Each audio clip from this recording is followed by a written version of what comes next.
Hello. Right now, we're going to be going over the chapter regarding regulations. And in this chapter, you want to definitely look at all the terms and objectives in place.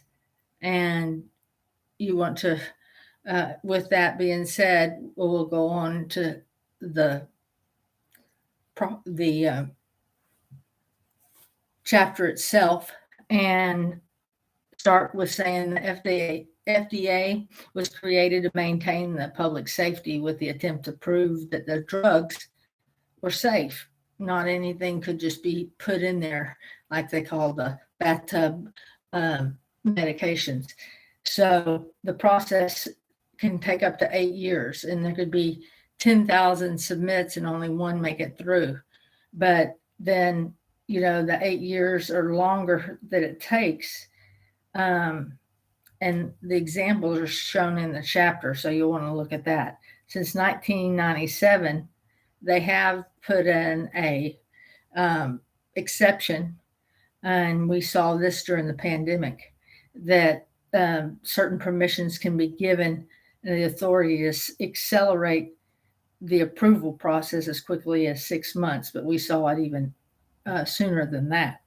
As recently with the COVID vaccine, um, we had not been able to do the different tests, some of the testing that um, is normally required because it was a state of emergency.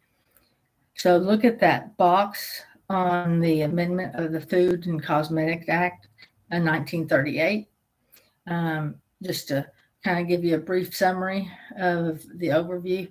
So, and then we're going to talk about like the process and how it goes. After they've met a regulatory process, the next step in the clinical trials will be on actual humans, and people can actually sign up for these trials. Some people get paid for the trials, but you will never be charged. A lot of people that have, say, for instance, cancer, you can look on the hospital's website like MD Anderson, and they have certain trials that you, if you are open for it, may participate. So, with that being said, sometimes they will have the clinical trials, and they'll do a process of a blind trial study where some of the participants are getting the drug and the others are not, to see how they fare. And then at the next step would be that they would do a double blind study, and that's where the provider or the clinician nor the participant knows if they are actually getting the treatment, so they can actually go into it with non-bias judgments. So um, when you compare those blind studies, you want to really look and see, and that process may take up to 6 months, years, depending on the drug type and how they feel like they need to regulate it. Then you have been in the past, they only studied it on males, but at recent, and this is just a side note because it's not in the book, it was in the other book, they have put in act to where it is now women and children are actually can participate in trials on the drugs that they would be taking. So you want to see the figure roll of the Food and the Drug Administration. If you want to look at that, go to www.fda.gov,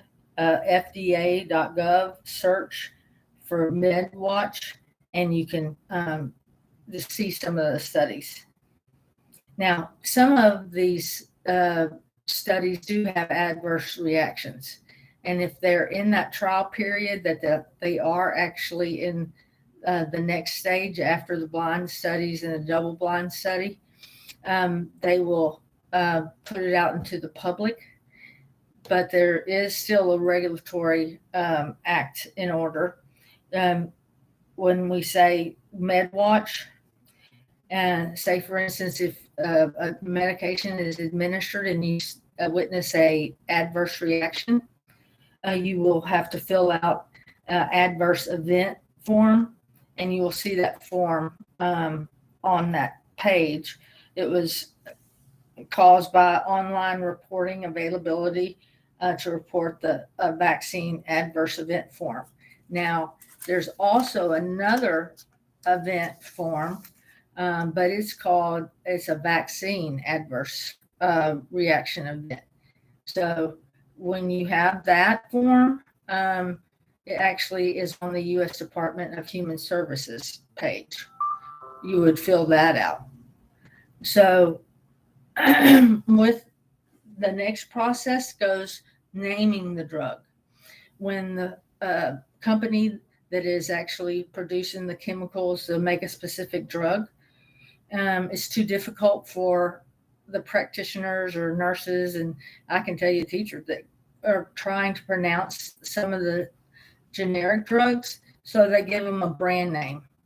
So with that being said, that is patented on that name and is assigned. And the holder that has the patent, that company, has that patent as long as that patent duration is in act. But once that patent runs out, any company, Lilly, Pfizer, different companies out there that are drug companies, can pick that drug up and name it anything they would like, but they have to have the same formulary. The only difference would be is the inert ingredients may be changed. And so some people actually say that it's not as good as the brand name, but in cases, some people have stated, depending on the drug, that the generic drug is even more effective for them. So it's just as we were talking earlier, like biogenetics, you just have different people that are made differently. So they're going to react differently, of course. So, and now, so look at the critical thinking on that same page, and you can get just a critical thinking thought pattern going, because we're going to start really trying to gear towards critical thinking. Now, in 1973, the Drug Enforcement Agency, the DEA, established, it was set up to help curb or enforce the controlled substance laws in America or the U.S. And because there was so much excessive dispensing going on of legally, at that time, controlled substances, and they would track the number of scripts that are being dispensed. Because in the past, I can say in my time, I would see, and I would say my mother had been a nurse, and during, say, the 50s, early 50s, they actually, drug reps came around and handed out diet pills, and they were just free samples. And so the nurses were really productive at that time. But then they started seeing the addiction patterns that were going on. So it took them probably 20 years later, they start monitoring and seeing that these were causing addictive behavior. So back in the 70s, that opioids have been in play for a while, but you could at that time actually come and sign a paper, much like you do to get the Sudafed today, where you have to show your license to get Sudafed. And that's another story here in a minute. But the point is, parapectilin used to be signed for, and it is opium based, but they would see that if someone had a stomach issue, even Paragork, it was widely used, but it was a prescription. And now you cannot get either one. Even Paragork, you can't get Paragork. It's opium based. So they saw the um, addictive behaviors and the addictive lines of what was going on. So now they've tightened the belt on that. So now in 2005, they passed an act to regulate over the counter drugs, which I just mentioned about they were using to make meth. And that would be the Sudafed. And they used, people were going in buying tons of Sudafed and going and manufacturing the drug, and the addictive rate was astronomical. And in this day and time, it's still a problem. And so now you have to show your driver's license, and they will only allow you one like per month, or depends on the situation. Look at the boxes there on that page, so that relate to that. Also, look at the fast steps chart. I really think that now you can see drug schedules. We're going to go into that. Drug schedules, and you hear controlled substances. They are categorized from 1 to 5 in the Roman numeral, and 1 being the highest, more addictive substance, opposed to 5 being the least. But with the 5, it could be cough medicine and things that children get a hold of and grab on a counter because they taste good, and overdose on that. So you want to always keep all your meds in a locked cabinet. Now, drug schedules, like I had said, and it's on table 4.3, like class 2, you get a prescription, and it's a written prescription, and that needs to be delivered within 72 hours. And then they have a number of days. Used to be 7 days to dispense the drug. Now they've, because of the shortage of the Adderall and Ritalin and things like that, they have increased it to 21 days that the pharmacy can dispense it to you. But with that being said, it's all in the different classifications and the risk. And then, of course, class 3 may be refilled, but you only can refill it 5 times in 6 months. And then it goes to 4, that it can be faxed to the pharmacy, and those things like include Xanax and hydrocodone, different things like that are at risk. But class 2, I said, those are also the different types of pain medications. And so you don't get confused with that. And so the drugs are put into different drug classifications according to the addiction risk. So when it comes to controlled substance management, especially in hospitals, you'll see that you'll go to the Pyxis or Omnicell, and you have to count the drug, and that drug has to match what's on the computer. And then after suspense, it'll count it down. At the end of the shift and at the beginning of the shift, 2 people have to go in and count that, or do a med count, and that will pull up all the narcotics that were dispensed during the shift.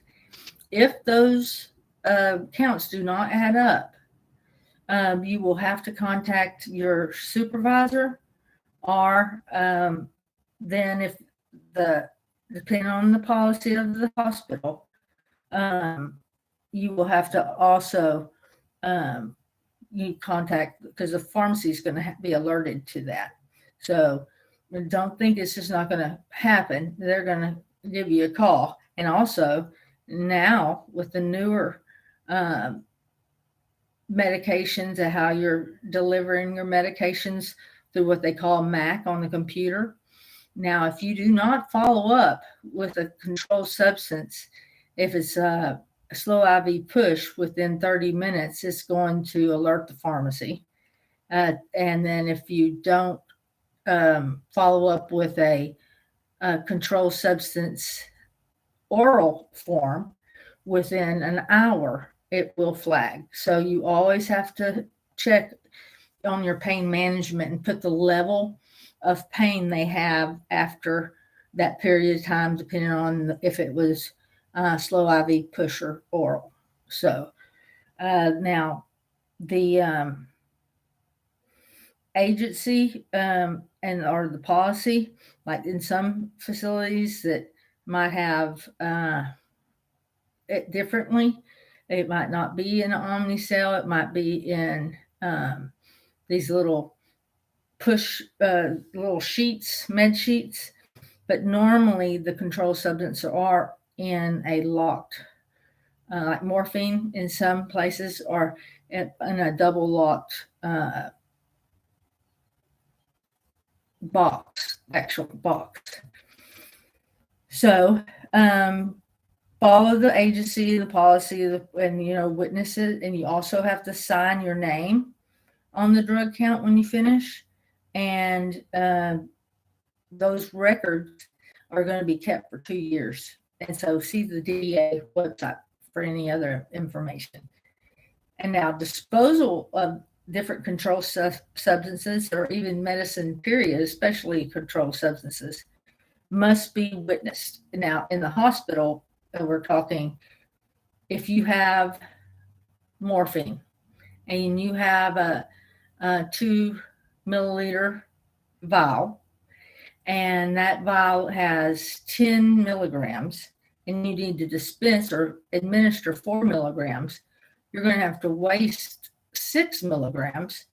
So you have to have a witness with you when you go to waste it and you log it into the computer. And you cannot just have it in your pocket and walk around and forget about it and then go home, because it's going to flag you and they're going to call you in and see what happened. So always make sure you have wasted your medications properly. Now, in the home setting, like if you had hospice, things like that, or even if you have dispensed or people or lay people that are taking medications, they do not supposed to throw away their medications down the toilet or in the trash or anything anymore. You do supposed to keep any kind of controlled substance, and there are designated pharmacies now that will take drugs. And I know we do have it here in Lufkin, finally, after forever, because they had a once a year thing for Angelina Beautiful Clean that they arranged to where you could waste drugs. So it wouldn't be, dispensed in the landfill, because if you look at it, really think about it, like even as things like birth control pills, that goes into the landfill, and the groundwater or people that get lake water, and it's going into the wall, and they're filtering certain things, but they do not filter out hormones. They don't filter out things that could be in the water that could be damaging to people. They've even found animals, little frogs, things like that were male. They ended up to be had ovaries that there was a male.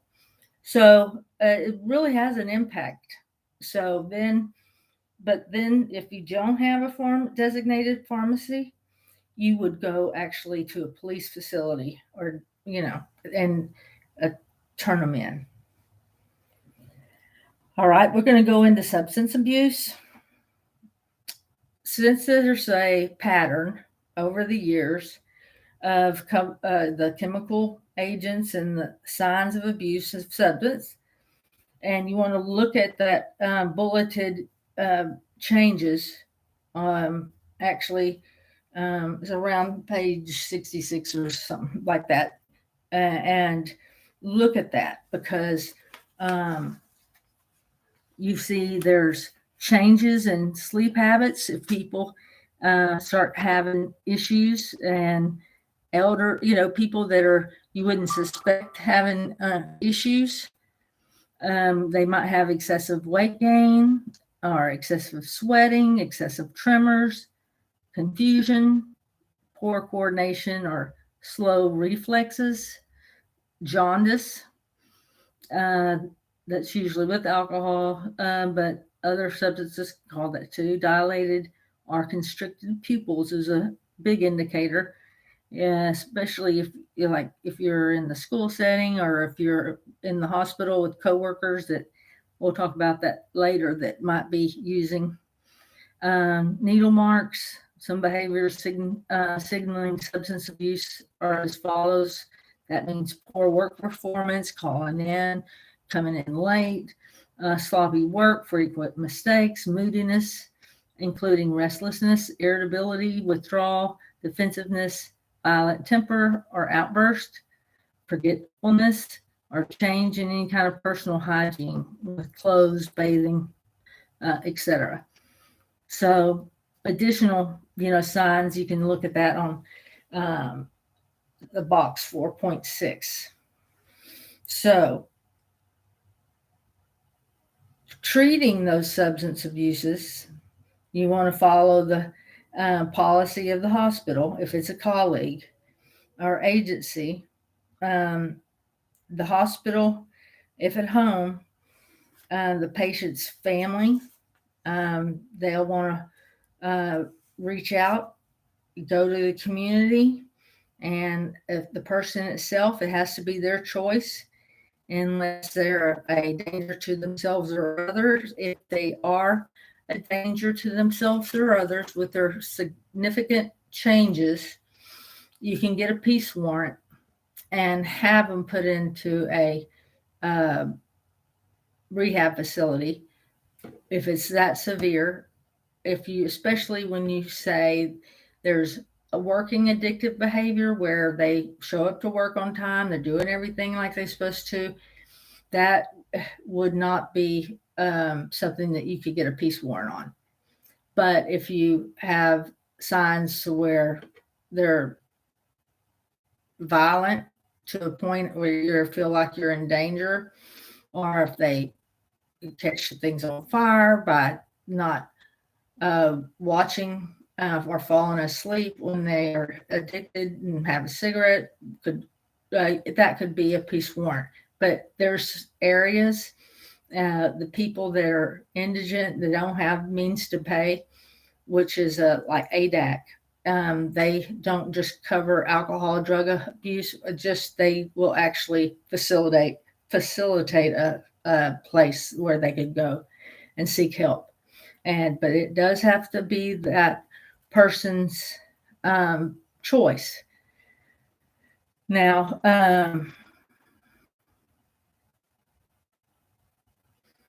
it's the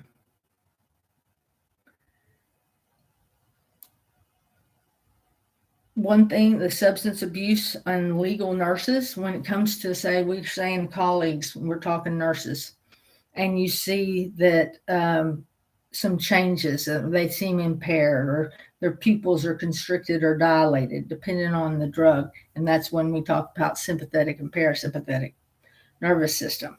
And they're really more involved in the ATI resources than the plain and simple, the clear and simple pharmacology book. But when you see those signs, you want to actually go to your supervisor and alert them, because in most states, that nurse won't lose their license the first time. In Texas, there's TPAPing. They may be suspended, or they may have restrictions on their license. Like, for instance, they will not be able to dispense controlled substances. but most licensing boards will not take the license unless that person has caused serious harm to someone. And I know all of y'all had seen the Vanderbilt case, and uh, depends on the situation. That was a true situation where we don't know. I'm not at liberty to say if the nurse was just stressed, but there's many nurses that have been in an addictive situation where they would fill the Demerol with saline and deliver saline to the patient and take the Demerol itself for themselves. So that nurse that I was aware of, she was, I guess, put in TPAP, and she did not, but no, she would have to have a nurse with her when she dispensed controlled substances. So that is a process. You can look into it. It's on the State Board of Nursing, and and you can even become a TPAP nurse, just like you could become a SANE nurse. You will hear that in maternity, where you actually are a sexual advocate for people that have been raped. But unless they have a true problem, and it's a repetitive problem, thank God that they won't lose their license. In extreme cases, they have. Now, if you suspect one of other members of the community, you want to definitely reach out and just see if they're friends, just little information packets, whatever you can do to help encourage that person. And, don't be, it's a fine line on how you do that ethically, but you want to try to protect people that are in positions in the community that could do harm to others. So you should just make sure that when you do it, you're protected legally, because you don't want to be sued for defamation or what is the word? When you're actually slandering somebody's name. So just go over the summary. Really realize that if you see people that you're patient and you have given them their dose of Vicodin or Tylenol number 3, whatever is ordered for pain, and they're on the call light and it's Q6 hours, and they're on the call light Q4, every 4, and they're just not being helped with the pain. So you may think they might have an addictive behavior. So there is a situation like we talked about last chapter, people's metabolism, but usually it's not a pattern that on pain medicine that they have to have more pain medicine that frequently, because you want to make sure that you're not feeding into their addiction, but then you also are not the pain medicine police. Because if the doctor has ordered and they are taking it as prescribed every 6 hours, you cannot judge pain for everyone. So you administer as ordered. Then what I'm meaning is when I say if they are on the call light before the time and it's repetitive, you may have a red flag. So anyway, this is a chapter that basically it covers a lot of that, and you just want to look over the regulations and see, and it's very informative. So I hope you, if you have any questions or anything, let me know. Thank you.